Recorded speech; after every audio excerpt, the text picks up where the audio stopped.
This is going to be liability issues arising out of design and design build contracts, with really a focus being on design build today. And I know that Debbie Christian's online from UA, but I'm not sure Debbie has a microphone to speak. Debbie, can you speak or not? I guess not. Well, at the end of the presentation, you'll see the information for PUA insurance. So if you have any questions about your insurance program through PUA, the information is there to contact PUA. This is, of course, filed with the American Institute of Architects. And so if you are an architect and you need your credit filed, please send us your AIA member number by email, and we will take care of that filing for you. If you're an engineer or someone else that needs a written certificate, let us know, and we will issue a written certificate of attendance that you can use for your filing with your state authorities.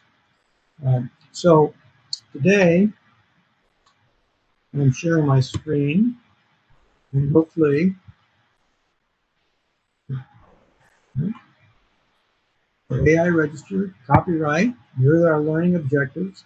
And those of you who know me, and Tim, can you, are my slides changing? Can you see my learning objectives here on this slide? Yeah, you're good. Okay. I have with me today from my office, Tim Maines. He's been a construction lawyer his entire career, same age as me. And he just got to retire, and I'm still working at this for a number of more years, I hope. But Tim is going to jump in and participate from time to time throughout this presentation, particularly if I might lose my voice along the way. So I appreciate Tim being here with me. So we're going to be looking at a lot of different cases. And what I do in my slides is I always put a lot of verbal content on the slide. So I violate the rule of a good speaker, and that rule is you should use bullet points and don't put too much content. I like my slides to have enough content that I hope you will be able to save these and go back and look at them years later and get some good, valuable material, maybe even some language that you can put into contracts. So there's a lot here. I'm not going to try to read everything on all these slides. There wouldn't be enough time. But there's a lot of good material, and I hope you'll find this useful. As you have questions throughout the presentation, just type them into the chat room, and I will try to take a moment every once in a while to see if there are any chat room questions to answer. Okay, so the first thing I like to start off with is the standard of care. This is so critical, both as to our normal design build projects as well as our design build.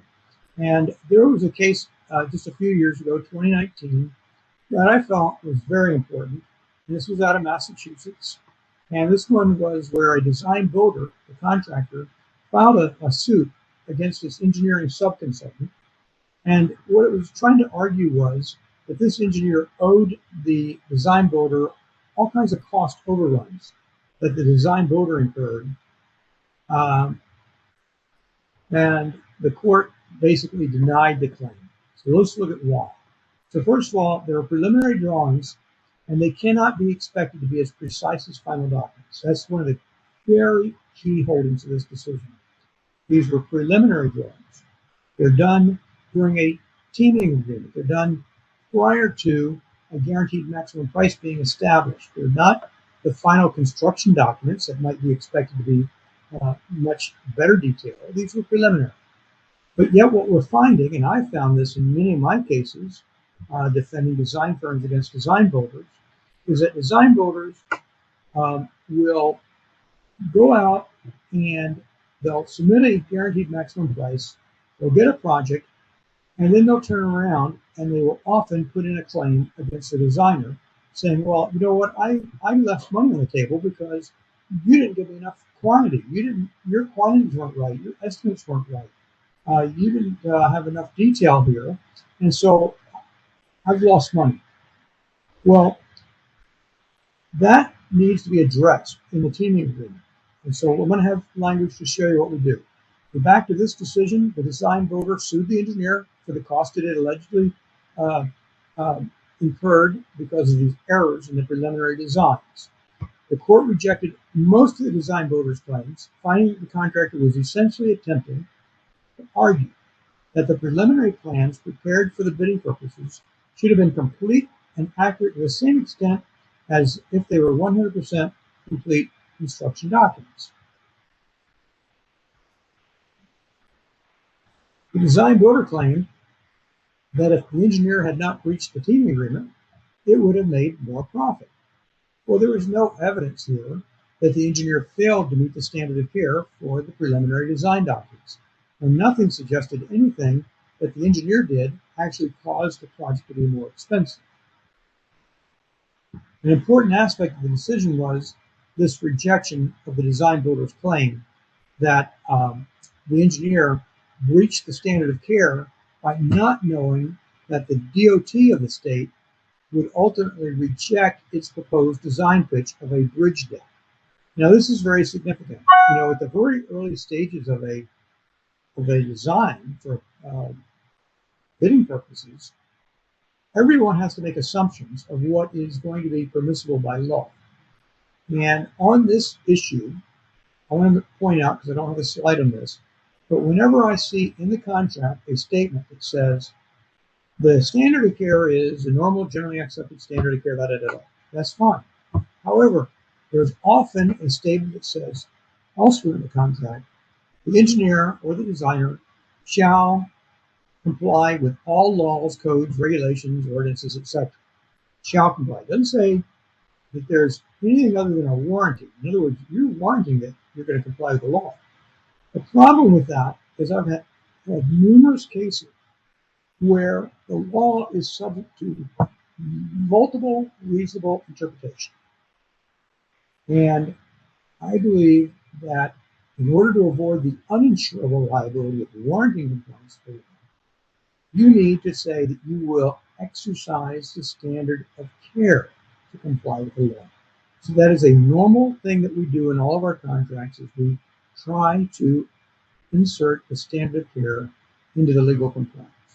Well, this contract, I don't think it had that in there, but nevertheless, the court looked at it and said, well, wait a minute.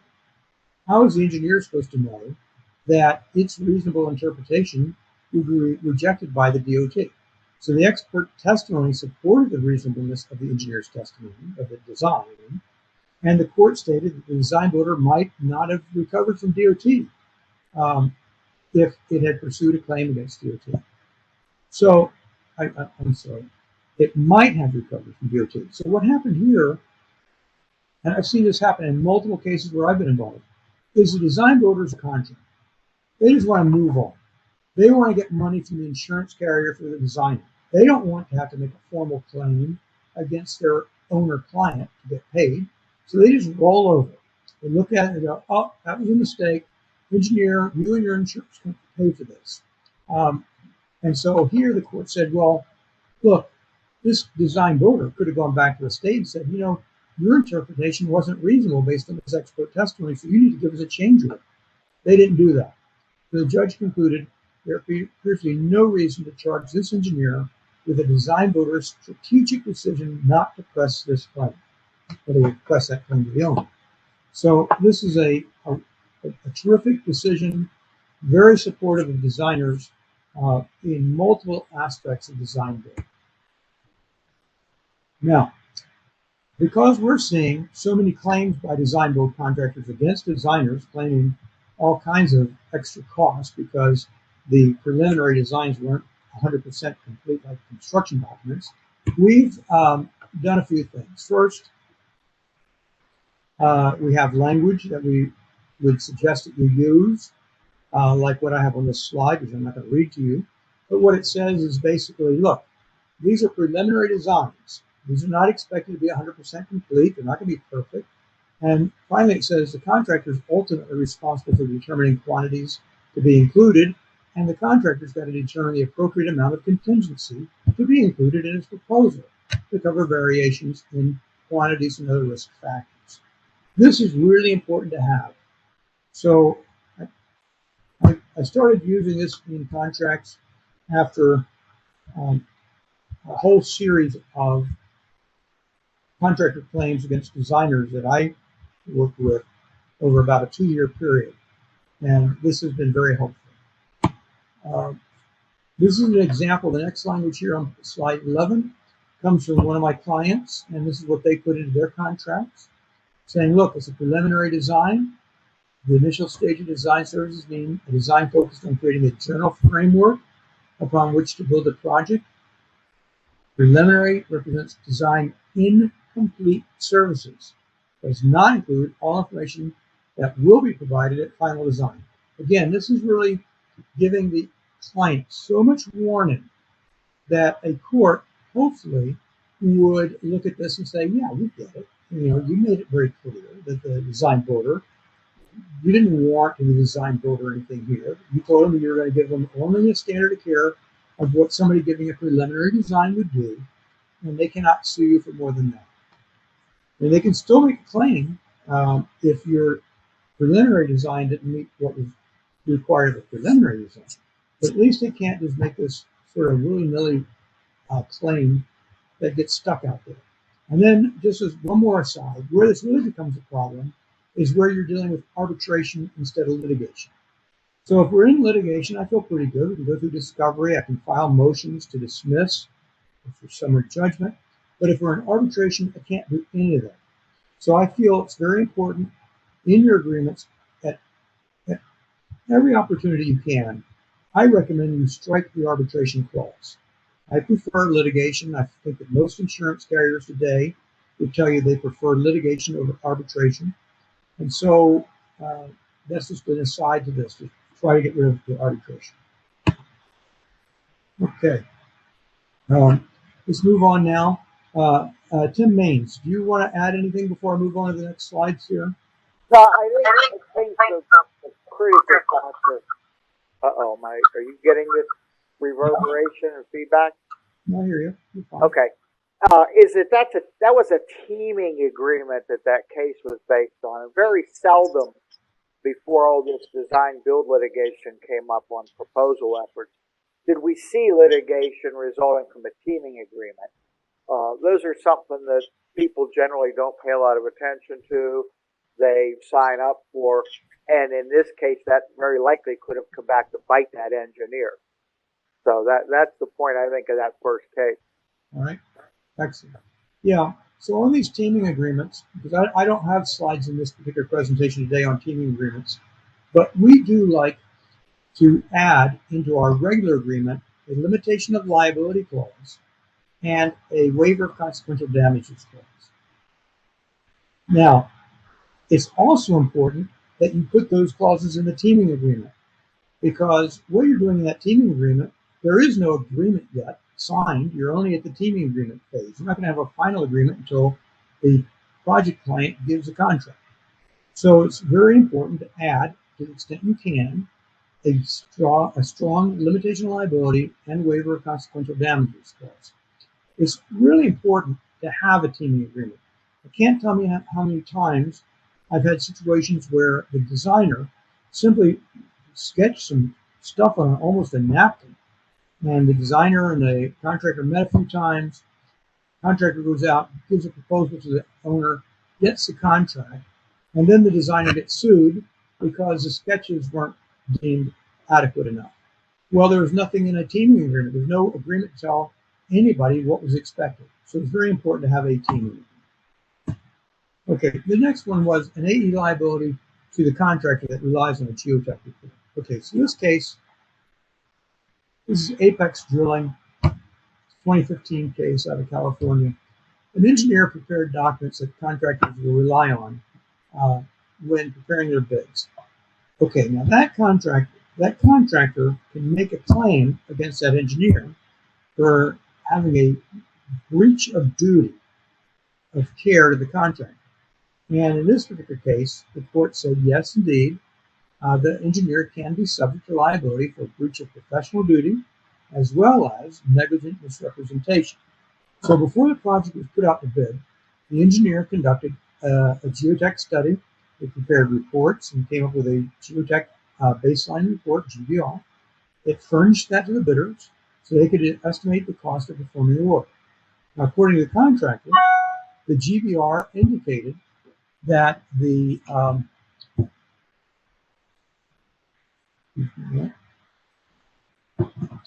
indicated that the majority of the subterranean region was composed of stable soils suitable for HDD, which is horizontal directional drilling. So that's what the GBR reported. Now, okay, let me stop here and just as an aside, I want to state how important it is that the documents allow parties to reasonably rely on the data submitted. So here there is a GBR. I cannot imagine a design builder trying to bid a project and construct a project where the project owner might give it a GBR that says, hey, here's a GBR, but it's only for your information. You can't rely on it. It's not part of the contract document. You have to do your own site investigation. Sadly, there are huge project owners today that are doing almost exactly that. I'm involved in one project where that's exactly what's happened. The project owner basically in the contract itself said, you can't rely on any of the documents we're giving you. You go out and do your own investigation. Well, of course, you can't do an investigation on a huge project where you're putting a subway line out for 15, 20 miles. How are you going to do all that before you bid? Who's going to pay for that? It's not done. So it's a ridiculous premise, but if it goes in the contract, the court will enforce it. The court will say, potentially will say, well, you weren't allowed to rely on it. Well, in this one, there was no disallowance, so the contractor relies on the GBR. But the contractor says it encountered mud and sand, very different from the soils that the GBR described. The contractor reports that to the engineer, and the engineer denies it, says, no, that's fine, you can go out and build it just the way we intended. So the city acts on the engineer's recommendations. They reject any kind of a change order request, and ultimately the contractor gets terminated. So the contractor files suit against the city for breach of contract, and then it files a separate claim against the engineer, asserting that the engineer breached its professional duty and that it was negligently misrepresenting what was in the GBR, or what was in the site condition. The engineer filed a motion to dismiss, arguing that it had no duty to the contractor. And normally that's going to be the truth. I mean, the economic loss doctrine in most states would say a contractor cannot make a claim against an engineer for these purely economic losses. There was no bodily injury, there's no property damage. But this court said that the engineer could owe a contractor a duty, and the issue had to go to jury. The court observed that in California, a negligence claim that seeks economic damages where there's no privity of contract, the courts use a 6-factor balancing test to determine whether a duty of care exists. And in this case, the court looked at 3 of those factors, and I have those with the red lettering. 1, the extent to which the transaction was intended to affect the plaintiff. And clearly, the GBR and all the communication by the engineer concerning the GBR was intended to affect the plaintiff. 3, the degree of certainty that the plaintiff suffered an injury. Well, obviously, the contractor here suffered an injury. And 4, the closeness of the connection between the defendant's conduct and the injury suffered. The court looked at these 3 and said, well, that looks close enough to us. We're going to allow a jury to decide whether the engineer was liable. So the court said, because the duty was owed to a specific, foreseeable, well-defined class, there would not be unlimited liability to a nebulous group of future plaintiffs. So in other words, the only person that would have been able to rely on this was the actual contract. It wasn't sort of some unlimited, unforeseeable group. Okay, next I want to look at indemnification.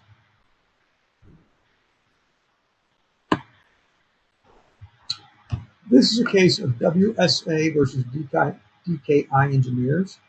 It's a New York case. I think it was 2019. And I've got the case study. The court found that the indemnity article was written so broadly that it could be applied to first-party claims as well as third-party claims.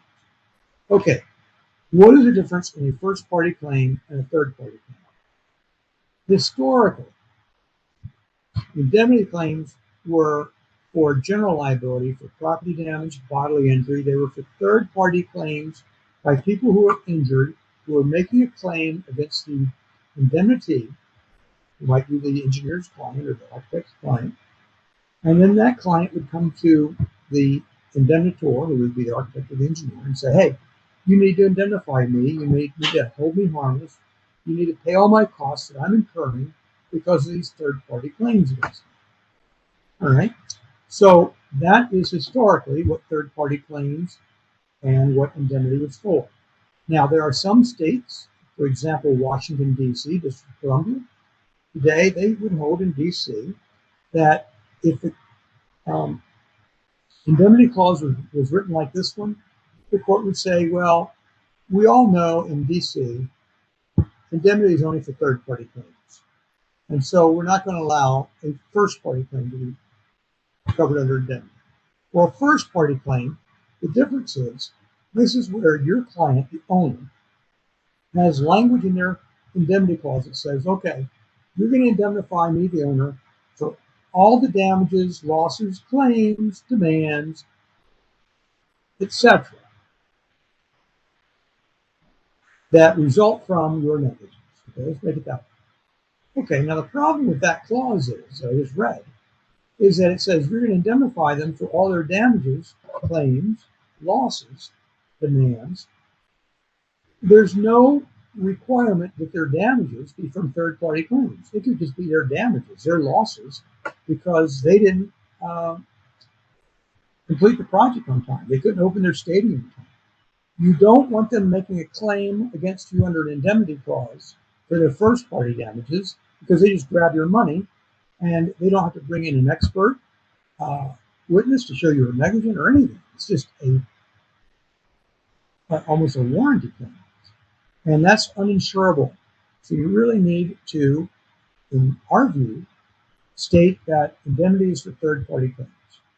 Now, and I actually often will add third-party tort claims to further define them. Now, in this case, the court state it's a familiar principle that a cause of action for common law indemnity must be based on a defendant's breach of a duty to a third party. So in other words, the court's saying, okay, common law indemnity, that's not what you get out of your contract. It's what the court would impose under state law. A court's only going to impose indemnity for damages from a third-party claim. But this case didn't involve common law indemnity. It's a contractual indemnity. So the scope of the defendant's obligation is governed by the party's intent as revealed by the plain language of the contract. The court says nothing in the provision's broad language, which requires the defendant to indemnify a plaintiff against any claim, demand, or cause of action of every name or nature, reveals that the parties intended to exclude claims such as this from its coverage or its limit, or limit its scope to breaches of duty to third parties. Instead, the parties chose to use highly inclusive language, which they chose not to limit. Okay, so in other words, the court said, look, they could have limited it, they didn't limit it, so they're stuck with the consequences in New York. I believe the same thing happens in Florida. I have several cases that I've written articles about in the last few years where courts have gone one way or the other. So just be aware of this. Very important principle. Okay. Tim Maines, anything you want to comment on indemnity? Well, only that I think we are seeing a lot of these very broad indemnities that are not in any way limited to third-party claims. So yeah, we insert that. It's also important, as you said, to get the third-party tort claims in there. What that excludes is any kind of contractual liability between our client and the third party that generates that liability. So, you know, we are pretty successful at getting it in there, but you have to know to ask for it and what kind of rationale to use with the client. Good.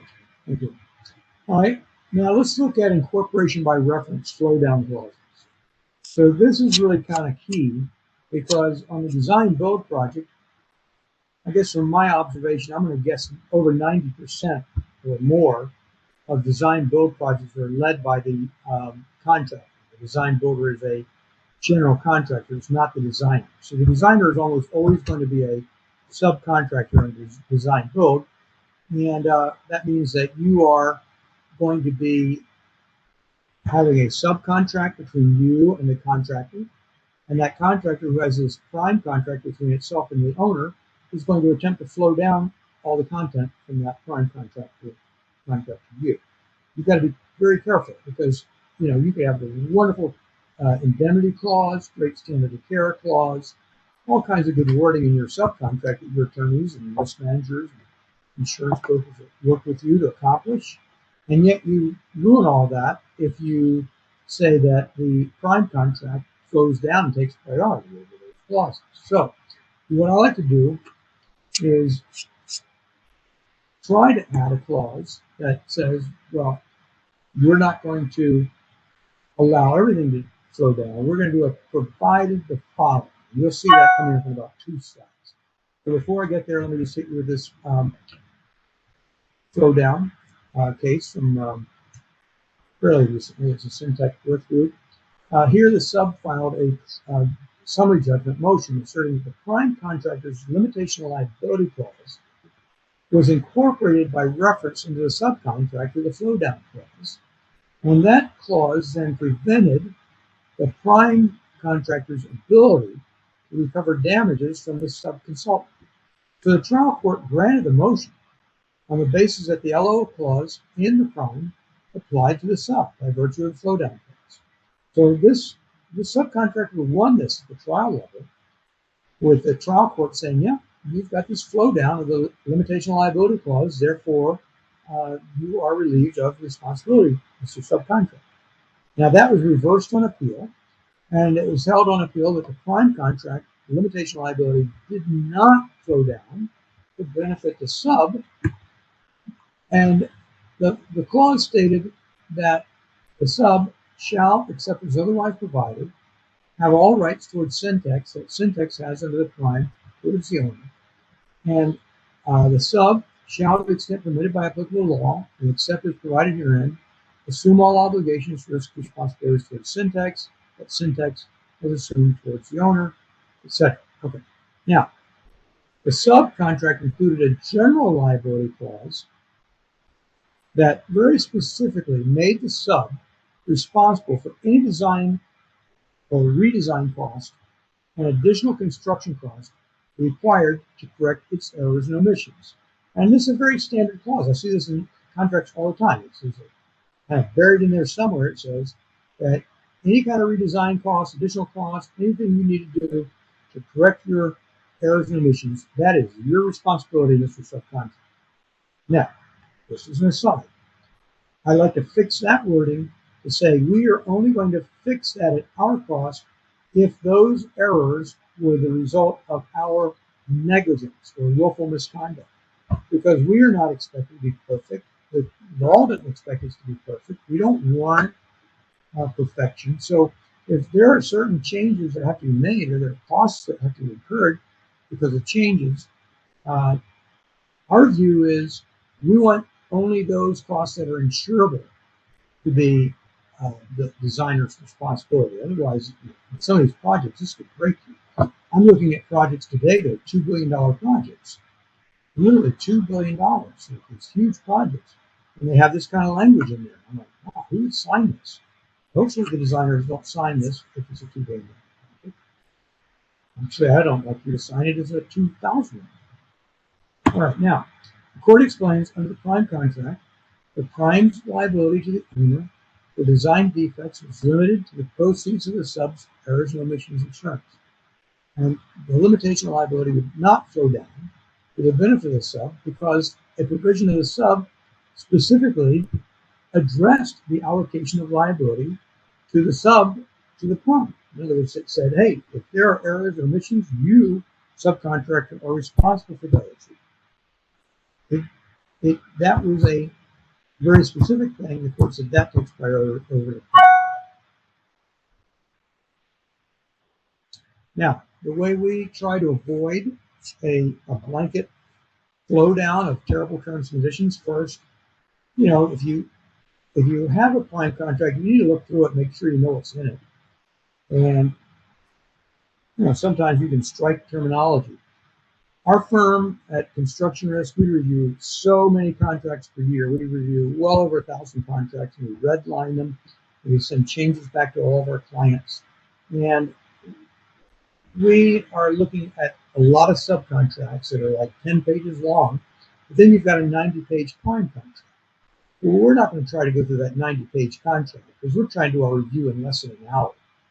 And so we can't do that huge review. Now, maybe somebody in your firm should be doing that review, or somebody should be looking at it for your firm and trying to strike out words or phrases that you don't like. But what we do in our review is we'll add this to our subcontract. We simply say, hey, we'll agree to this incorporation by reference, provided that nothing in any clause in the prime contract or this agreement with the contractor, we expressly disclaim all implied warranties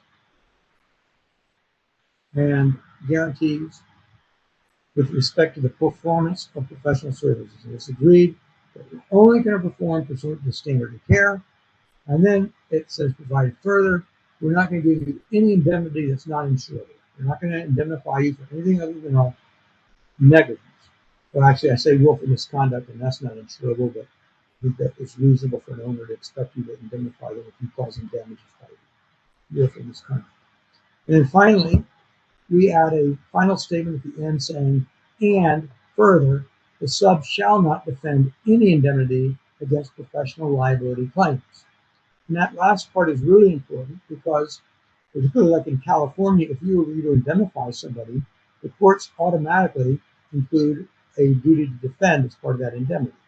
Well, there's no insurance available to you as a designer to pay for an attorney to defend your client against a professional liability claim. So we always add that language to your contract. Or we try to. I shouldn't say we add it. We send that back to you as a red line. We ask you to try to get that into your contract, and you can try to negotiate that. Tim, anything on that? Yeah, before we jump off there, I had a couple of thoughts. First thing, I agree. Yeah, we can't catch every hidden warranty and guarantee in that prime contract, which is why that catch-all clause that you just showed on the previous slide is so important. The difference obviously between the contractor, the design builder, and the engineer is the liability trigger. Theirs is not to be negligent. The designer, it does. So they want to give you their standard subcontract that they would use with other contractors, not designers, but other contractors. That's their standard template. So it's not going to be written on a negligence or comparative negligence basis. For that reason, I recommend, to the extent you can get it, either a DBIA or an AIA family contract when you're dealing in design build. I was at DBA in the early 2000s when we drafted their contract family, and we were very cognizant of the difference between the engineering and the contractor, and figured that large contractors are going to assume the prime role for most of these big design build projects. I will say that over the last dozen or 15 years, those large design builders that do a lot of that now have become more sophisticated, and we do a much greater success rate in getting them to agree to changes in the subcontract with our design clients to acknowledge that need for a negligence-based liability and to get rid of the defense obligation, things like that. So it's improving over time. But we still need to be very careful when on the design build subcontract. Good. Yeah. So one of the things that, picking up on what Tim mentioned about the contractors that might just give you their own template instead of a DBIA. So our office prefers to see a DBIA form used. We like that form. We think it's probably the best form out there. But there are AIA, there are other forms that are out there that are pretty good too. And but the DPIA form does have a reasonable standard of care and evidence standard. But the problem with even the standard forms is they recognize that a project owner may set performance requirements that might trump your normal standard of care. So you need to be careful, even with the standard form DBIA documents, to take exception to any kind of warranties.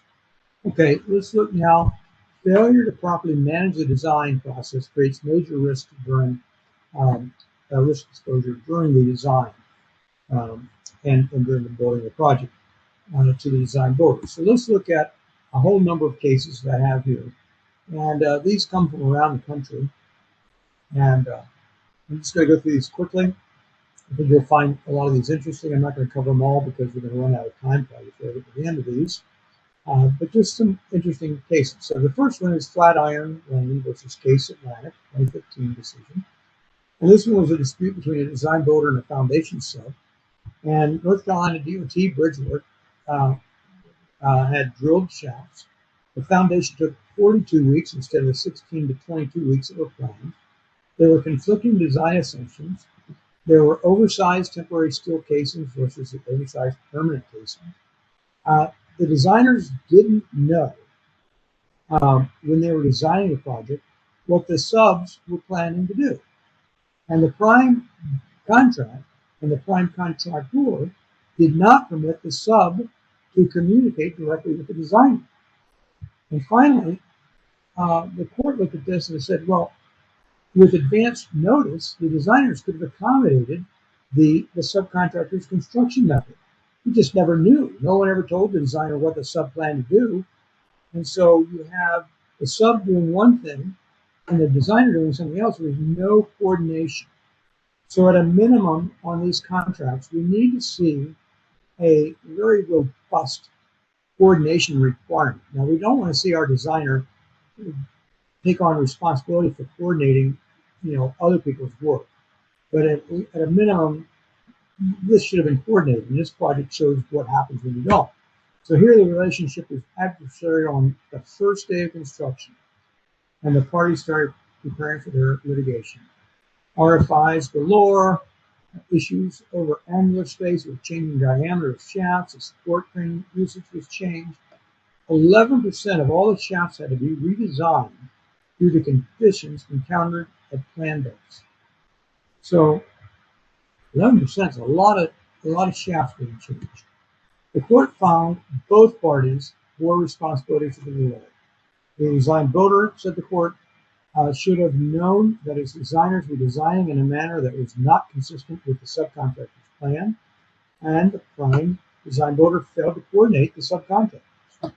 And then the sub wasn't familiar with the NCDOT practices and customary techniques. And there was abnormal equipment breakdown, there were workmanship problems of the sub. So neither party attempted to apportion the delay. This case was a mess. This is the kind of case you do not want to be involved in. Okay. Promises made to the team members during the proposal process could be binding.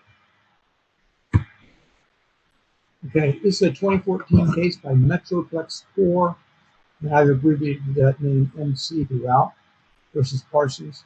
So this case is in Houston. The Houston Metro Design Build Operate project. The original team included MC, and it was a member. MC was to be a member of this PTG team to manage the geotech and hazmat work. So PTG eventually was awarded the contract. But after it was awarded the contract, it decides not to use MC as its sub. So MC lost profits of $3 to $4 million. Well, MC filed a suit, and the Fifth Circuit Court of Appeals in Texas allowed that suit to go forward. And it allowed the suit to be based on a promissory estoppel theory, based on promises made, based on foreseeability of reliance, and based on the substantial reliance that MC placed on those promises by PTG to its detriment. Now, there were repeated assurances by PTG's vice president that MC would be part of the team. Quote, commitment to you is still in play. That came out of an email. We're still committed to MC being on the management team. That's another email. The Metro Board expected MC to be involved on Parsons' team. There was reliance to MC's detriment. They kept 10 to 14 or 15 workers on the staff for the contract. They maintained an open capacity to handle business on a moment's notice. And they divested interest in the first DBO contract. that they had apparently had some initial dealings with.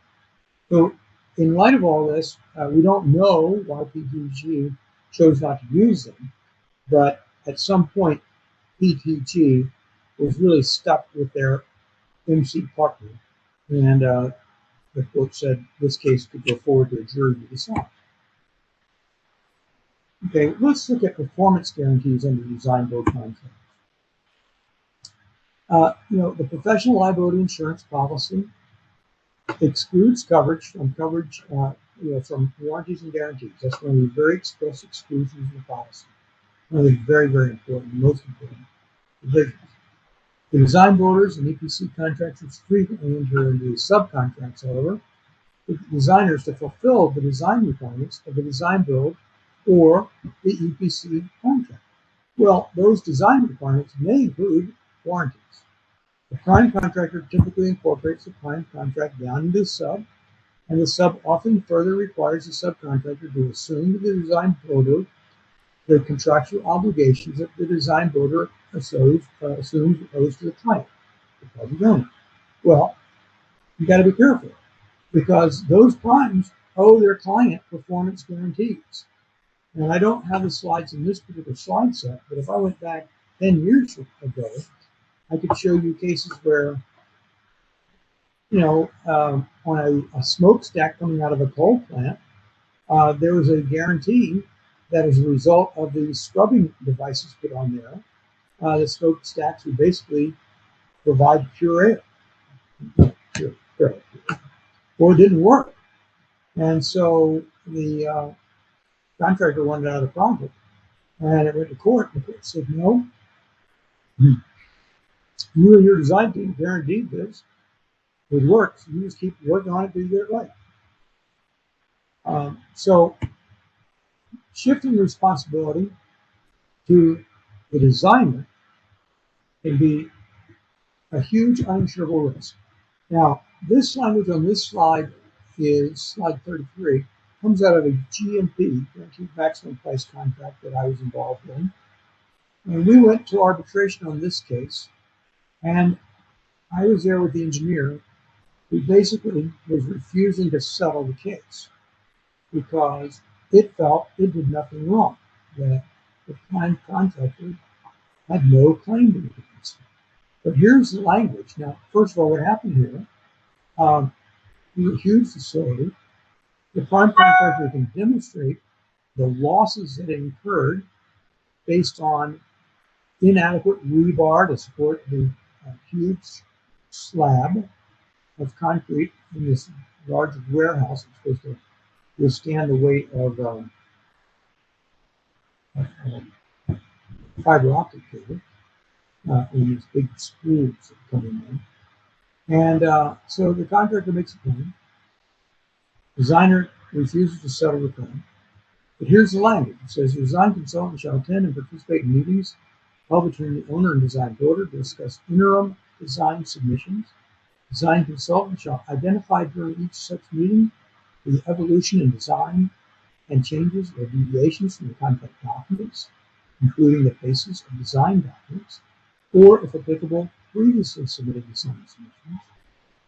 To the extent design consultant fails to identify such changes or fails to produce construction documents consistent with the basis of design documents and identified and approved changes, the design builder incurs additional uncompensated cost. As a result, design consultant shall be responsible for such costs. Okay, I read that as a warranty. There's no standard of care there. It just says, look, here are your duties. If you fail those duties and the design builder incurs costs, you pay. Well, the engineer and his attorney that were arbitrating this refused to see that. I was there as a moderating counsel for the insurance carrier. So I ended up having us go out and we terminated arbitration. We went into a mediation with a mediator that I hired, who at the end of the mediation promised to give us his opinion on what he would do as an arbitrator. And at the end of the mediation, he told us, yeah, we would lose because it was a guarantee and we owed all the money. So obviously at that point, we were able to settle the case. But unfortunately, this language is not unique to that case. This language I've found in 3 other G&P contracts since then. So I know that there must be some owner group out there and some owner group of attorneys who must be pushing this type of wording. So just be aware, this is out there. It might not be as onerous, but it is there. Okay. Design build, some common risk to the parties. Okay, let's look at risk allocation. Performance specs. What about deviation from the bridging documents? So the bridging documents are those design documents that are provided by the project owner to the design builder at the beginning of the procurement process.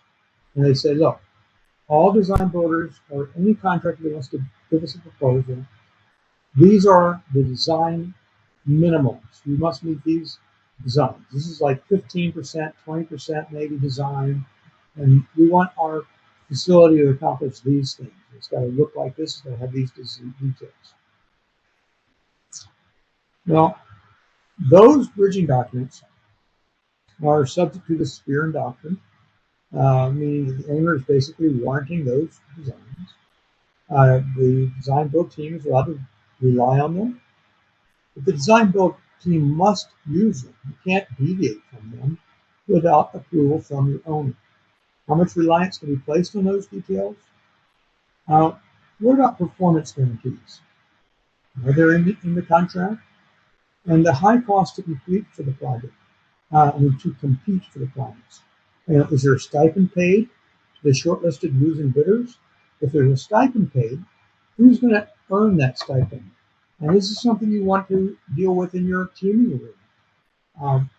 We see times when the designer is actually paid pursuant to the teaming agreement for its services at some reduced rate for preparing the design for the contractor to submit as part of its bid. Maybe that's all the designer gets and doesn't get to participate in the actual stipend that might be paid. Other times we see the stipend might be shared between the contractor and the designer. So address that in your teaming agreement. In a couple of cases, these are old ones, but they are very important. They show some key points. In both cases, the AE was liable to the contractor for cost overruns. The AE breached the implied warranty that its design was sufficient to enable the contractor to adequately price the bid for its design build proposal. The contractor relied on the drawings and specs and that were prepared per an oral agreement. Now, this was back in the mid-90s when people were still doing these oral agreements. And this is a big firm, the Benham Group, an engineering firm. And they, by oral agreement, provided this data to the contractor to use, and it was not accurate. And the court allowed the contractor to, go forward and try to recover. Another case, contractor relied on the AE drawings in preparing its guaranteed maximum price proposal to the owner. And the drawings had major defects, requiring substantial changes and increasing the project cost and causing delay. And in this case, the AE again was held liable for those costs. And again, this is Skidmore, Owens, Merrill. So this is a case of a big firm that learned its lesson early. That you do owe this duty of care to these contractors at this early phase of proposal development. Now let's look at the owner's implied warranty of the bridging specs.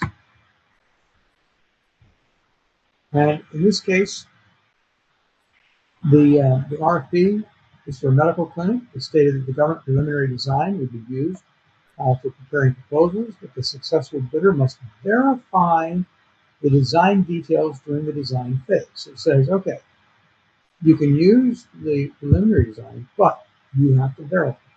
Well, it turned out the initial design for steel was not adequate, and the design builder had to increase the amount of structural steel. The contracting officer for the government denied the contractor's change order request, and then it would deny the request for equitable adjustment to REA. It went to the Board of Contract Appeals, and the design builder was entitled to rely on the accuracy of the bridging documents, and it must receive a change order of the board.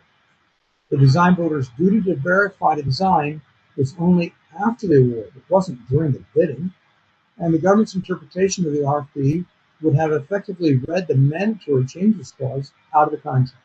Now, it's really important to note this is a federal contract. And in federal contracts, you can't get out from under the different site condition clause no matter how hard you try. And there have been some interesting cases where the government has, in recent years, tried to do that. And the board has routinely come back and said, no, the clause says that you are entitled to rely on the information provided, and there are different site conditions. There are different site conditions, and the contractor is entitled to recover. You cannot deny that recovery. In this case, the similar language was used. If you are under a private party contract, the owner very well may be able to disallow a different site condition plan. And this is one of the things that I have a problem with today, is I'm finding far too many projects where project owners are denying different site condition plans. They're actually putting language in there saying they intend to disallow different site condition plans. And these are major projects we're looking at. So beware of those. You can rely on the bridging spec details to complete the final designs. Okay, so now this one is Bethlehem Steel, an old case, 71. The RFP for the design build of a ship for the Navy included a preliminary structural design detail concerning steel. The language required the design builder to do its own calculations and prepare the final design to meet the performance requirements for the ship, and that included doing certain vibration limits. The design builder determined it was necessary to substantially alter the amount and size of the steel in order to avoid excessive vibration. The government, again, denied the change order, denied the REA, goes to the board held, where the performance specs are accompanied by detailed drawings. Absent an effective disclaimer, the contractor has the right to rely on the drawings with adequate detail to meet the performance requirements without substantial change or design. The court said, okay, the government gave you very detailed drawings. They didn't say you couldn't rely on these drawings, and therefore these changes that were necessary to the drawings had to be paid to the design builder. Okay, the next case is Donahue Electric, 2002, Board of Contract Appeals. RFP for a VA project required the design builder to install government-furnished equipment with a sterilizer to interface with a new boiler that the design builder was to install. Preliminary drawings in the specs stated that they were for, quote, information only, but the bidders were nevertheless required to use them for bidding purposes and to finalize the design. And after the award, the design builder found that sterilizer simply wouldn't work, and that the only way it could work was to upgrade the specified boiler.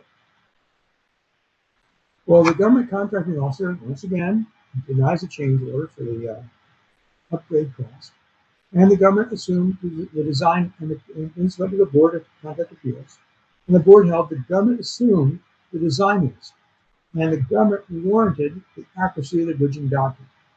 The board rejected the government's argument that because it was design-build contractor, the contractor was responsible for any design problem. You can't expect the bidder to complete the design and discover the problem prior to the bid. It was a good decision.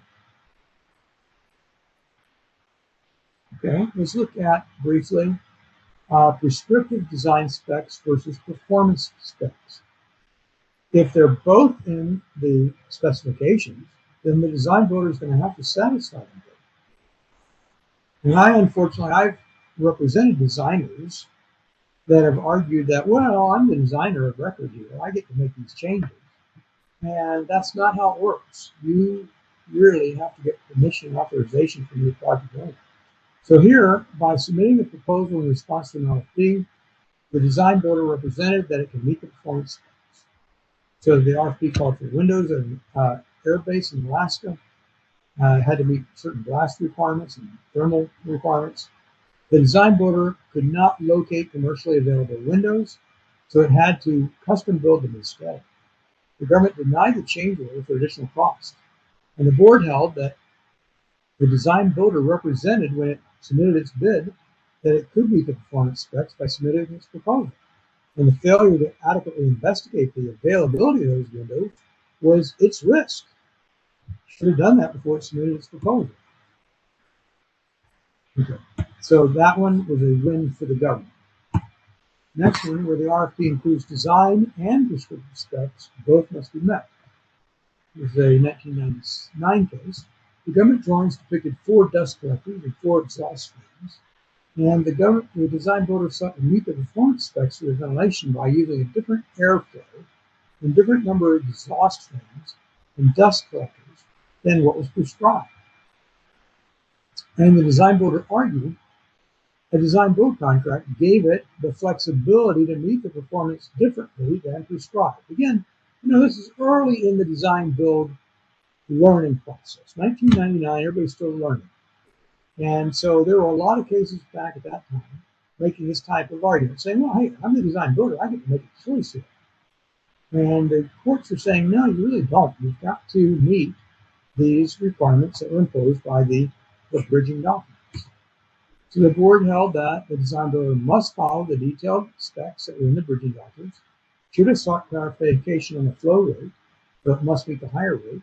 And the court said obligations imposed by the specs determine the extent to which a particular spec is either performance or prescriptive. It's not uncommon for a contract to contain both, and will they contain both? You must not.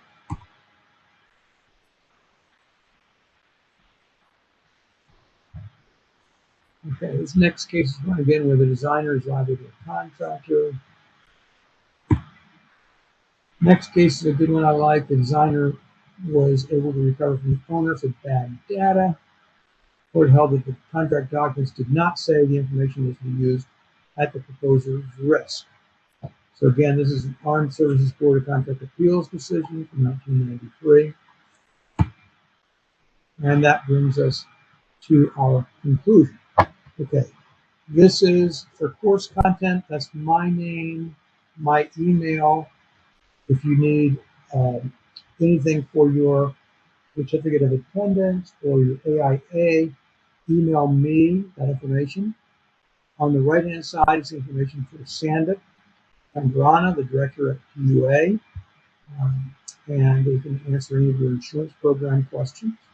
And let me see if there are some chat questions from here. I will find them.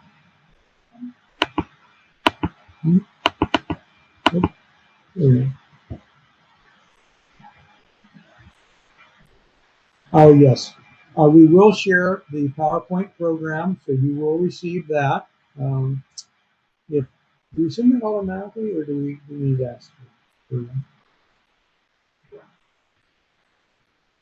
Okay, we will send it automatically. Everyone who signed up, you'll get a PDF of the PowerPoint. Okay. Say it again.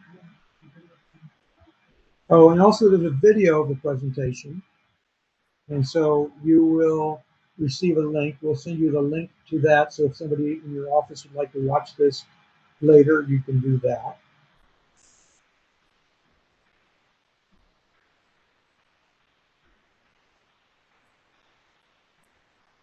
Okay, someone asked about, I'm looking at some of the chat room questions, that maybe I'll just take a quick moment.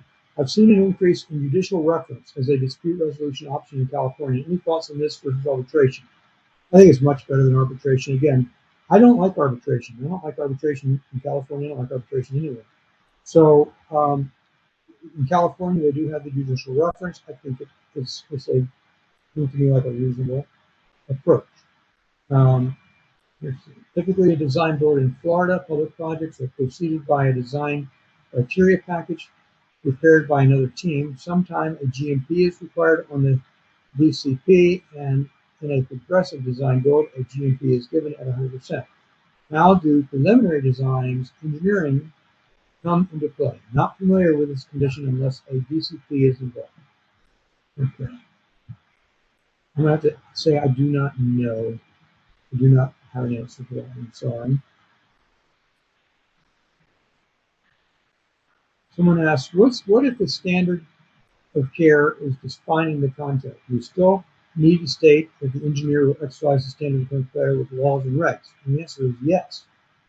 And there is actually a court decision in the last 2 years that said the same thing. They said, well, yeah, you agree to a standard of care, but elsewhere in the contract, you've agreed to time of the essence. So that's a warranty. You're going to complete the project on time.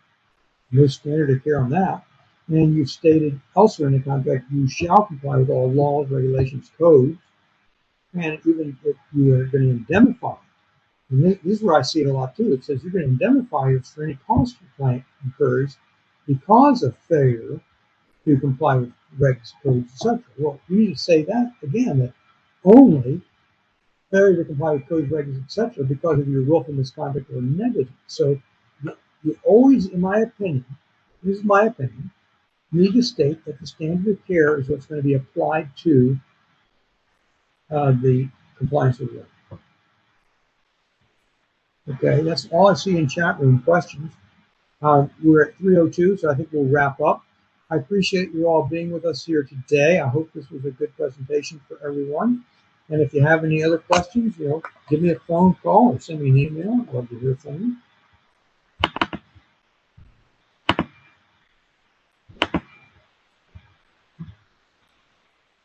And again, we thank Arch PUA for hosting this program today.